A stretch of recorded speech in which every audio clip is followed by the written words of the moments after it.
Hi, I'm Stephanie Mandeville, NEA Rhode Island Communications Director. Today is September 16th, and this is the 20th episode of Ask Larry and Bob, and I am here, as I am always, with Larry Purtill, President of NEA Rhode Island, and Executive Director, Bob Walsh. Hello, gentlemen. Hi, Steph. Good afternoon. How are you? Good afternoon. Good afternoon. So let's just kick off with a programming note. We have shifted, now that we're in back to school, to recording these on Wednesday afternoons. And so here we are, Wednesday afternoon. It is the third day of school, which is exciting. We'll get to that. But first, let's roll into from last week. Bob, if you could talk a little bit about, obviously, Bristol Warren Education Association. We filed on their behalf a TRO to stop the in-school, I should say in-person learning process until all of the buildings had been certified safe. Bob, if you could just give us a little summary of that and where that landed. Sure. As Stephanie just told everyone, we were in court last Friday on behalf of the Bristol Warren Education Association, asking the judge to give us a temporary restraining order to keep the schools in full distance learning mode.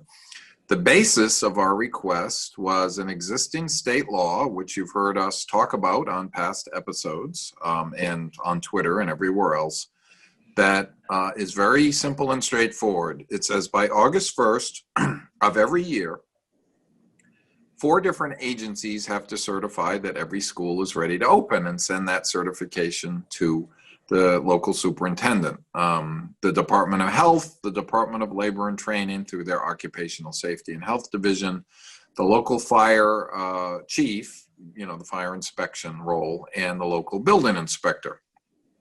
And we said that we did not believe that that had been done. And we said that the guidelines that were issued in conjunction with safe reopening related to COVID-19 were not being followed, and we felt they should be considered to have the force of law, and that law was not being followed. And the judge weighed everything in the balance, and the management side admitted right off the bat that the August 1st deadline had not been followed. And we were flexible, and our attorney, Liz Weens from Gursky Weens, represented us and made it clear we weren't looking for rigid enforcement of August 1st because we realized it took longer for the schools to get ready to open because of the pandemic. But we felt that they were not ready.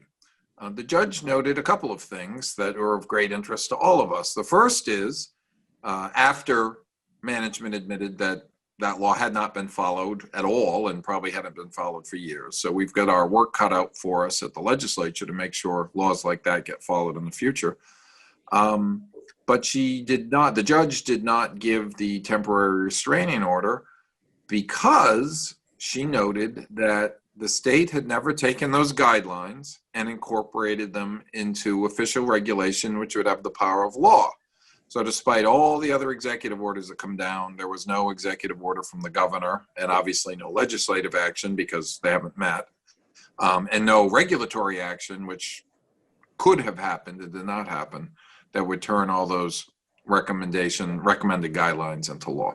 The second reason the judge did not give a temporary restraining order is that the Rhode Island Department of Education and the Bristol Warren Superintendent certified that the buildings would indeed be in compliance for the opening of school on Monday, and they would incorporate the guidelines and the results of the walkthroughs into place. Subsequent to that, we are not sure that that has been adhered to it in its entirety, but it didn't rise to the level where the judge, it didn't meet the criteria for a judge to issue that order. So the leadership in Bristol Warren of the Bristol Warren Education Association felt that the conditions in their district warranted us pursuing that action, and pursue it we did. And we'll, more generally, as far as what's going on, we have schools all over the place. Some feel that they are very ready to open because almost everybody's open.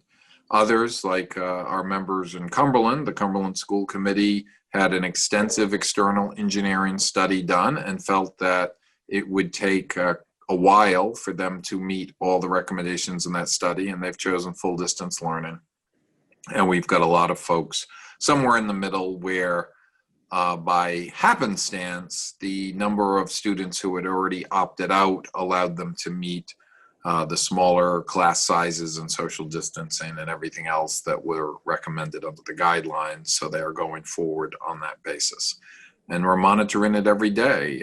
This is Wednesday afternoon. We know there have been several individual cases, positive cases of coronavirus among students and staff in the schools.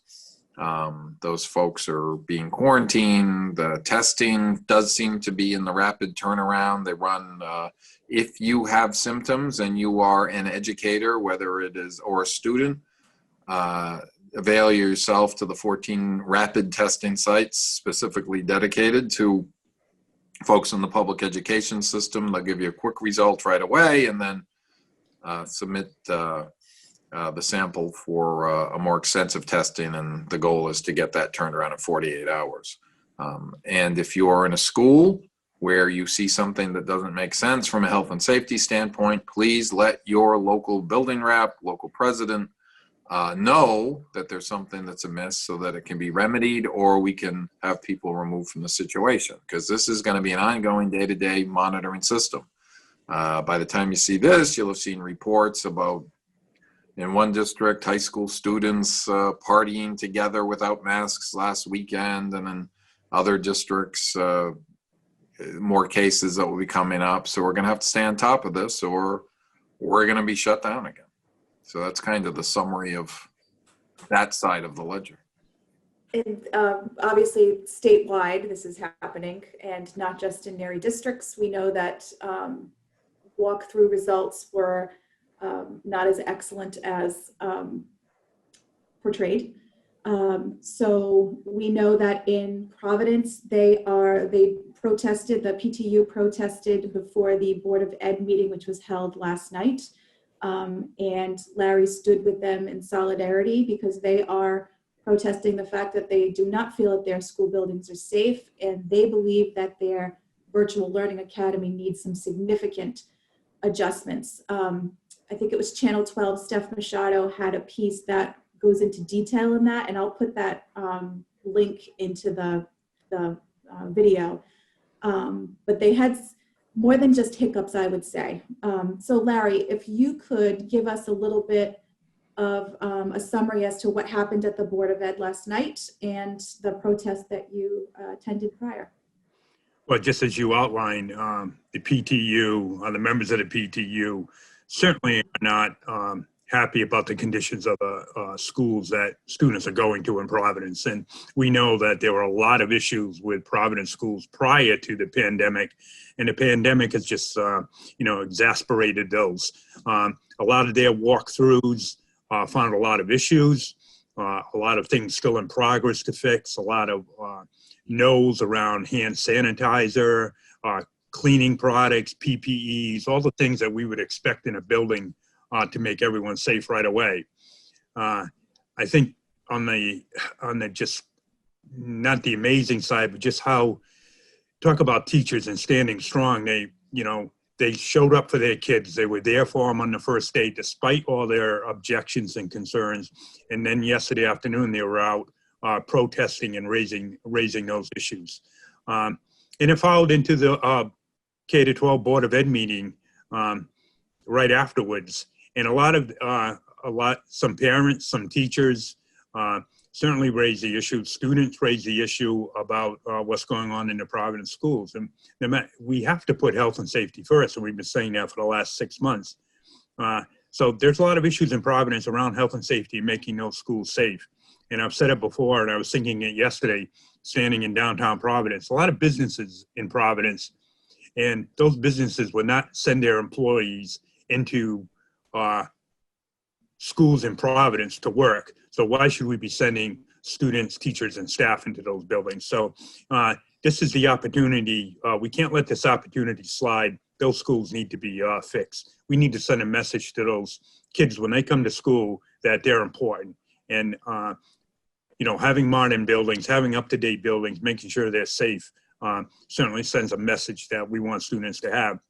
The Virtual Learning Academy is, and that was something that I did talk about and other people did as well at the Board of Ed meeting.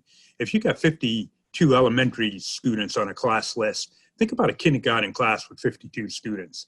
And the commissioner's point about why you divide those classes in half and have, morning, evening, morning, afternoon, whatever, she's correct.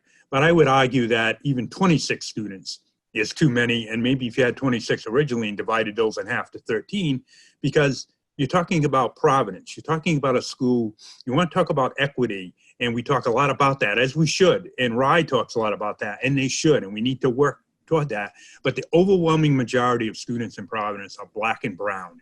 So you want to talk about equity, you don't find 52 students in an elementary class in the wealthier communities of Rhode Island. Why should we find it in Providence? So that needs to be resolved. I'll say the commissioner said she's looking into it.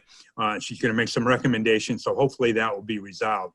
But we can't say on one hand, we're going to have equity and health and safety, and then the people on the ground actually in the buildings are raising the concerns and saying, no, that's not true. Listen to us. It's okay if you say a building's not ready or we don't have those products yet, but address the issue. Don't hide behind, well, they're coming and we're going to do it, or this is, no, that's not sufficient, not in the time of the pandemic. And everything I heard today from the CDC says this, we're going to have this with us for the next year. Even if the vaccine comes out, most people aren't going to get it to mid-2021. So we're in this for the long haul. So let's make sure those schools are safe, and let's make sure that we really do care about equity and we do care about all our students and get those class sizes down. And if it involves money, so be it. And again, we wouldn't send businesses wouldn't send their employees into those buildings. Why should we be sending students, teachers, and staff? So I think there's a disconnect right now in some places, in Providence is one, between the people making the decisions and the people actually who are on the ground. And we really need to listen to the people on the ground. And that goes back to the see something, say something, which goes for everybody in the buildings. But speaking of the buildings, I'll paraphrase Mary Beth Calabro, who said, we're not asking for the Taj Mahal. They're just looking for health and safety. And it's not, something that bothered me today in the press conference, the commissioner seemed almost shocked that there were educators in classrooms who were enthusiastic to be there and who, she said they were happy and enthusiastic to be there. These are professionals. They need to be seen as professionals. These are people who are, the decision's been made. They are going to do the best job possible for their kids.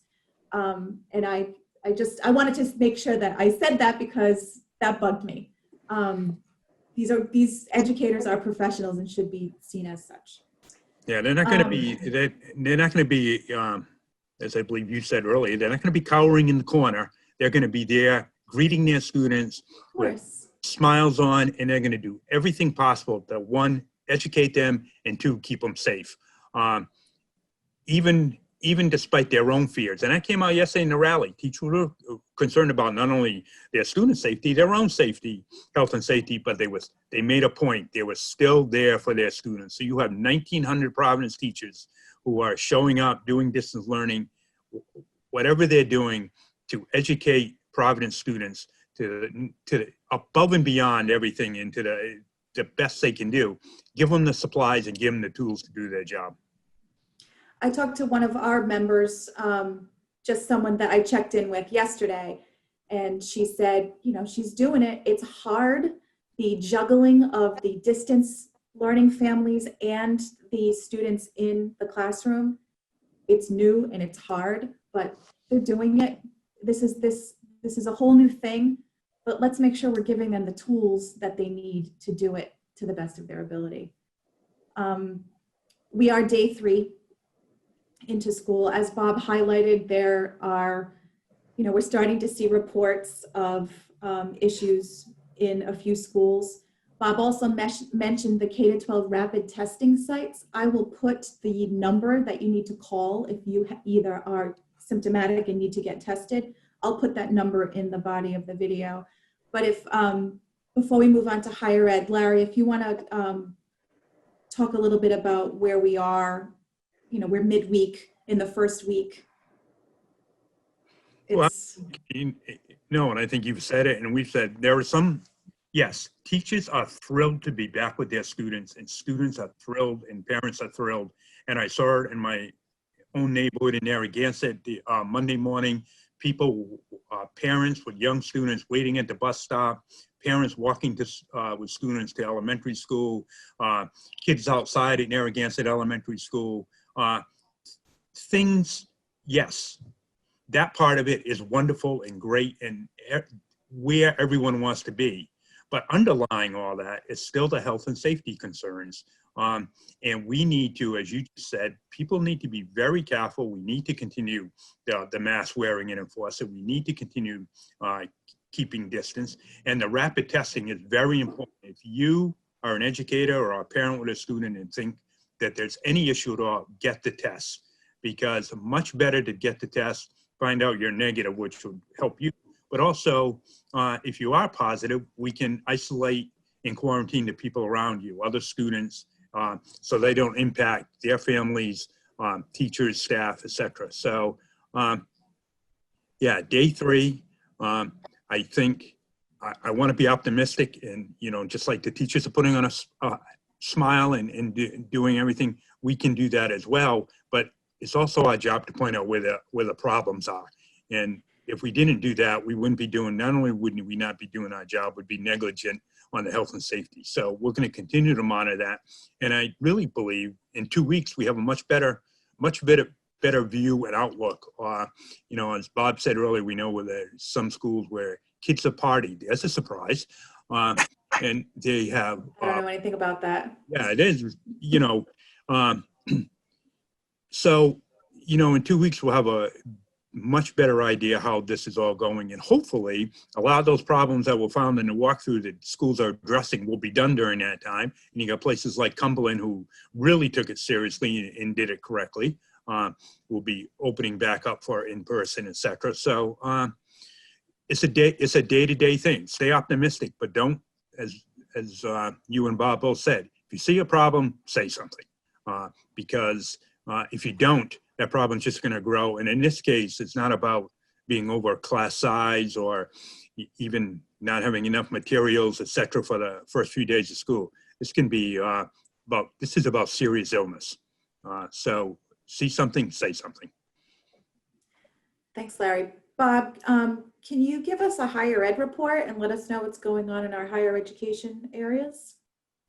Sure. On the private sector side, folks may remember that Rhode Island School of Design had negotiated some tough concessions because they could quantify the number of students who wouldn't be returning to campus. Many from out of the country simply could not get visas to be here. And of course, costs for compliance with COVID were a lot higher, including renting rooms off campus to have additional places for students to live. While they attended school. Things are similarly difficult at Roger Williams University, and we're earlier in that process. 2 of our bargaining units there have similarly negotiated concessions, and that conversation is ongoing with our faculty bargaining unit there. And it's a similar situation where dependence on tuition, room, and board becomes a really important financial issue. And one thing in particular they noticed at Roger Williams, even students who had committed to attend had decided to opt to live off of campus, probably, well, it's hard to speculate, but possibly for their own safety or to have more flexibility if the situation changed, where they had to go to full distance learning, and maybe to do it better from an apartment than from a dorm room. But hard to speculate the decisions, but there was a financial impact there. On the public sector side, we've talked extensively about CCRI, where management just ignored the existing collective bargaining agreement and imposed something. Our folks were supposed to be entering for our professional staff and faculty into the last year of an agreement with a raise, and management, instead of bargaining the impacts around that, just imposed what they wanted to do. And that has unfortunately hurt all future dialogue, because there's some important conversations that need to happen there. And there are some additional things they were supposed to bargain as far as a shortened term for some students. And because they didn't, the full-time faculty has asked their colleagues, both in the bargaining unit and in other bargaining units, to consider not participating in those courses. And we, encourage union solidarity in all those situations. And we realize it's a series of tough choices, because these are things that could have been worked out had the relationship been better, but the relationship is not good. At URI, also, we're same thing, where we have bargaining units. Those conversations are ongoing about the impact of the change in the financial situation. So at different levels, things are a mess. I will say that as far as we can tell on the private sector side, the on-campus testing protocols are robust, and so far, knock on wood, we have not had any significant outbreaks. The few cases that have been identified have been quarantined. But as we talked about in one comparison between K-12 and higher education locals, what's the difference between a 17-year-old high school student and an 18-year-old college student? And the answer is not a lot. So if there are parties breaking out all over where folks think they're somehow invulnerable, you could see a spike. We are entering into the second week after Labor Day weekend and the election. We're starting to see statewide a small uptick in the numbers. We don't know if there's going to be a trend. Every time we've had a 3-day weekend, 2 weeks later, we've seen an uptick. So we're paying very, not, for everyone, for all categories of membership, paying very close attention to that. The only other unrelated thing I'd add is get your flu shot. I got mine the other day. Makes a lot of sense in a pandemic not to have something else that could manifest symptoms. They are becoming more available. There was an issue with the Blue Cross covered supply, but some pharmacies are using their existing supplies to make up for the Blue Cross supply not being in place. It's the same vaccine, it's just where it comes from. So check with your pharmacy, or take advantage of the clinics, or go to your doctor's office and get yourself a flu shot so that you're primed and ready for the coronavirus shot whenever it becomes available. Hopefully the sooner the better. So before we wrap, thank you. Before we wrap, I do want to mention that we have the Mental Health Summit coming up on Saturday, the 26th. If folks are interested in more information, neari.org/MHS20. And that's a full day virtual. It's a virtual full day of workshops centered on mental health amid COVID-19 and how to handle that for yourself, either as an educator or an ESP, and for your students. And then also I want to mention that there's executive committee stuff that's going to be coming up, and we're working on a schedule for that. So if your full radar is going up and you're on the executive committee, yes, we know it's coming up, and we're going to have a schedule out hopefully by the end of this week. We're thinking the last day of this month would be the first executive committee meeting, if you want to mark your calendars now, and then in advance. we'll go. I believe that's, Save yeah, the I believe date. it's the 28th, yeah. 28th is the day, yeah. Yeah. So this is our 20th episode. We have been doing this for 20 weeks. And I just wanted, if you guys have some just closing thoughts or some thoughts about the fact that we've been doing this crazy thing for so long, for so many months. And if you want to continue it, I'm going to put you on the spot, on the record. Bob, why don't you go first? Well, sure, because this was Stephanie's brainchild, that we should take advantage of new media and do something like this. Even before there was a pandemic, we had actually done a what would it look like dress rehearsal, which hilariously involved a bell. where you'd ring the bell when you were done with the issue and switch issues. So we It did had not. it had some glitches that need to be worked out, We but did not carry forward with the bell, so maybe they'd be shorter if we did, so maybe we'll incorporate the bell. You know, I think this is, and I appreciate the valuable feedback we get from folks. Every now and then you get some feedback that just makes you sad.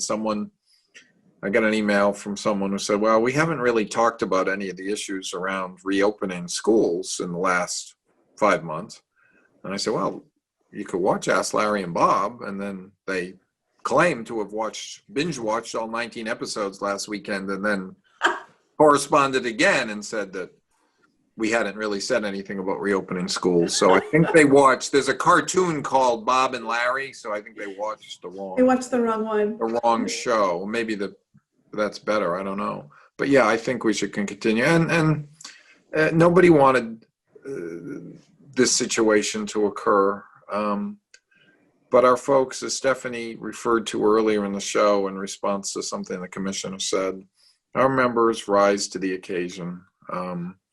It was this time frame 19 years ago. We were right after 9/11. The country was in turmoil, and our folks were there for their students, families, for each other.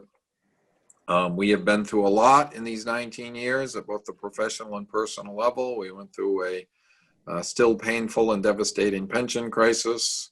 At the office, we went through a building fire where we had to pick up and open operations seamlessly within a week.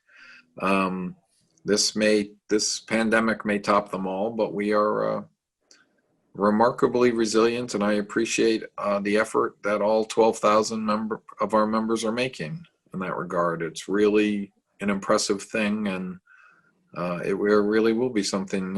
It's going to replace the blizzard in the way Rhode Islanders talk about things. So. Oh yeah. Larry, any thoughts? No, having lived through the blizzard and all of that was my first year teaching, actually. This is certainly, in the long run, more serious because of the impact, the long-term impact. So I agree with Bob. I mean, our members have gone above and beyond, will continue to do, because people went into teaching. When I say teaching, I refer to all our members, because whether you're a classroom teacher, or a school nurse teacher, or a guidance counselor, social worker, teacher assistant, secretary, bus driver, you're dealing with kids and children. And people went into it to help children, and that's exactly what they're doing. So yes, I would like to continue doing this, and on a little lighter side, maybe the best episode someday will be an outtake from Port Chester that we can do. And but we can cut that, right? In the end. Who's the editor? Who's the editor? Great. Now it's gonna. You know how long it's gonna take me to edit this thing? Now I'm gonna have to take this whole thing out. You can leave it in. Forget that, Stephanie. If you stay this long and you don't get the joke, you have to watch the press conference today. Thank you. Seriously, I'm not amazed about what our members do and what educators do and what students do and what parents do, because it's just, they rise to the occasion. I just wish that we could get everyone else to see what they do and understand it and support them and listen to the people on the ground, listen to the students, listen to the parents, listen to teachers, listen to our classroom teacher assistants, listen to everyone involved, because we're all in this together. We can make it work. And it's just, it's been 6 months. It's going to be another 6 months. So we can do this. We can, and like you, I am not amazed at what our members do, but I am inspired every day at the work and the dedication of our membership. And thank you to all of them. And we still have the Ask Larry and Bob question form open, and I'll be sure to put that link in. So if you have questions, you can still send them in, and I thank you for doing that.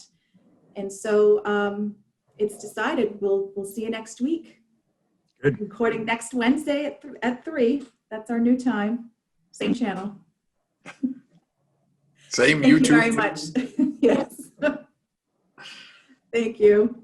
Have a good rest of the week, everyone, and we'll see you next week.